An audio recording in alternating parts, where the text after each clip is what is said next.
За зигнэ. Загмар захиалъя.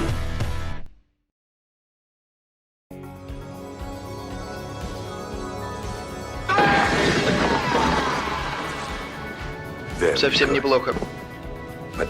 Но кирпич сдачи не дает.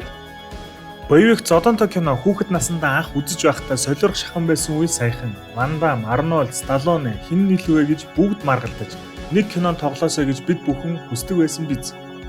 Эдгээр дайн тулааны жанртай кинонд эсрэг дүрээрээ хүмүүсийн оюун ухаанд мартагдашгүй хоногшсон нэгэн бол яхаргагүй Янси буюу Боло Янг.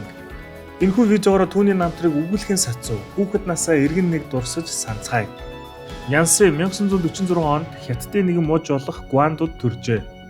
Хүүхэд наснаасаа нутгийн мастеруудаас кунфу суралцахаас гадна гимнастикийн нэгэн төрөл болох акробатикаар хичээлж эхэлсэн. Үүнээс гадна бусад хүүхдүүдийг бодвол Янси хүнд юм үргэж булчингаа хөгжүүлдэг байжээ. 1960 онд Хятадын улс төрийн нөхцөл байдлаас үүдэн тэрээр Хонконг руу нүүж шинэ амьдралаа эхлүүлэх шаардлага түүнд үүссэн байдаг. Эхэндээ тэрээр бодибилдингийн багшаар ажиллаж хоолоо залгуулдаг байсан. Төд удалгүй Янси бодибилдингийн тэмцээнд орж Мистер Хонконг болж чаджээ. Бодибилдингээр хичээлэхээс гадна тэрээр пауэрлифтингт сонирхолтой нэгэн байсан.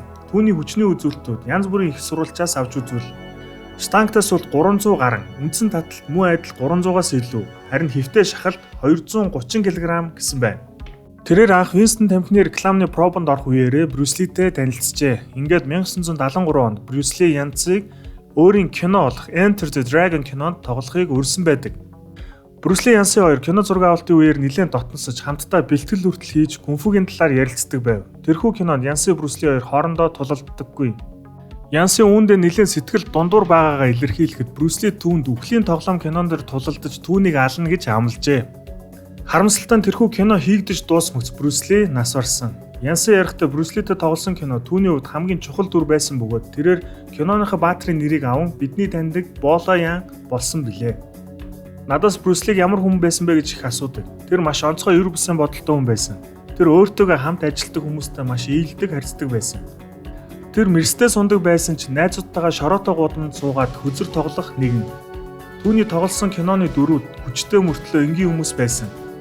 Яг бодит байдал дээр тэрээр маш гүнзгий бодолтой хүн. Тэр тулааны урлагтай огт холбогдлого зүйлсийн талаар хэлэлцэх дуртай байсан. Бид хүн байхын тулд юу хийх ёстой вэ? Бид энэ ертөнцид яах гэж ирсэн? Хойд амьдрал бий юу? Бурхан аль эсвэл өөр нэг эр бусын зүйл байдгүй гэх мэт. Хүмүүс төгс болохын тулд өдөр болгон бие болон сэтгэлээ сайжруулах хэрэгтэй. Зөвхөн ингэж байж л бид улам илүү болно гэдэг байсан да. 1970-аас 80 оны хооронд Боло Янг бараг 100 орчим кинонд тоглосон. Хэдий хямд өртөгтэй кинонд 2 дугаар планы дүрүүд байсан боловч өөрийн харьяасан болон тулааны гайхалтай үзүүлбэрээр бусдад танигдаж чадсан нэгэн. Ингээд 1988 онд дөнгөж карьерээ эхлэж буй Жан-Клод Ван Дамтай Цус дэвжээ кинонд тоглохоор болов. Цус дэвжээ кино санхүүжилт маш муутагаас гадна дэлгэцний гарах хэсэг нь эргэлзээтэй байсан үе. Гисэн идэж уг кино Ван Дам дуусгаж чадсан бөгөөд кино прокатнд толгой эргэм амжилт олсон байдаг. $1 сая төсөвтэй кино дэлхийд $50 сая ашиг болсон. Юутач Цус дэвжээ кино Ван Дам Боло Янг хоёрыг хоёуланг нь дэлхийн хэмжээний од болгож чадсан юм. Цаашдаа Жан-Клод Ван Дамтай тоглосон давхар цохилт гэх мэт кинонууд нь бас л амжилт олсон. Эдгээр кинонуудыг Боло Янггүйгээр төсөөлөхийн аргагүй. Учир нь жинхэнэ хор шарыг хүргэсэн дайсны дүргүй бол ямар ч кино амтгүй байдаг. Хожим Ван Дам ярихдаа би Enter the Dragon киног анх үзэхэд бараг 16 та бацаан байсан. Тэр кинон дээр Брюс Ли Боло Янг хоёрыг анхаарад үнэхээр гайхалтай гүн сэтгэл төрсөн. Тэгэл би ер нь каратэгээр хичээлж эхэлсэндээ. Боло Янг дандаа л эсрэг дүр тоглодогч хүчтэй цохилт 2000 оны цагдаа гэх мэт хэд хэдэн кинонд эерэг дүр бүтээсэн. Тэрээр бүх кинонууд дээр гайхалтай формтой харагддаг. Гэхдээ 90 оны сүүлээр бараг кинон тоглоогүй ч 10 жилийн дараа Ойрын тулаан гэдэг кинон дээр гинэт гарч ирэхдээ бас л гайхалтай формтой байсан.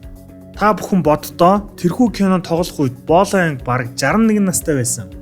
Түүний гэр бүлийн хувьд гэвэл тэрээр 3 хүүхэдтэй. Түүний том хүү Дэвид эцгийнхээ замналаар явж бодибилдер болсон. Дэвид өөрийн YouTube суугтаа бөгөөд дасгалжуулалтын ажил эрхэлдэг. Боло Янгийн хамгийн сүүлийн кино бол 2017 онд дэлгэцнээ гарсан байдаг Diamond Cartel кино. Тэрээр одоо 74 настай ч өдөр бүр бэлтгэл хийдэг. Боло Янг Хонконгийн бодибилдингийн холбооны тэргүүн бөгөөд бодибилдингийг Хонконгод хөгжүүлэхэд асар их хувь нэмэр оруулсан нэгэн. Тэрээр Хонконгод хэд хэдэн бэлтгэлийн заалыг эзэмшдэг. Боло Янг хүчний спортоор хүүхэд багаасаа хичээллэж энэ түүнийг алдар нэр цаашдын амьдралыг тэр чигт нь өөрчилсөн бөгөөд өдийг хүртэл энэ спортоо үнж үлдэж чаджээ. Тэрээр хүүхэд наснд биднийг баахад спорт буюу сайн зүйл рүү асар их хүчтэй дээш татсан нэг нь.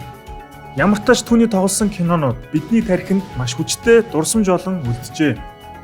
Найзуудаа хэрвээ энэ бичлэг та бүхэнд таалагдсан бол лайктаар, шеэр хийхээ битгий мартаарай. Мөн бодибилдингийн фармакологийн мэдлэгээ дээшлүүлэхийг хүсвэл гишүүнчлэлийн төлбөртэй RD бодибилдинг группт нэгдээрэй гэж хэлье. За ингээд дараагийн бичлэгээрээ уулзцаая.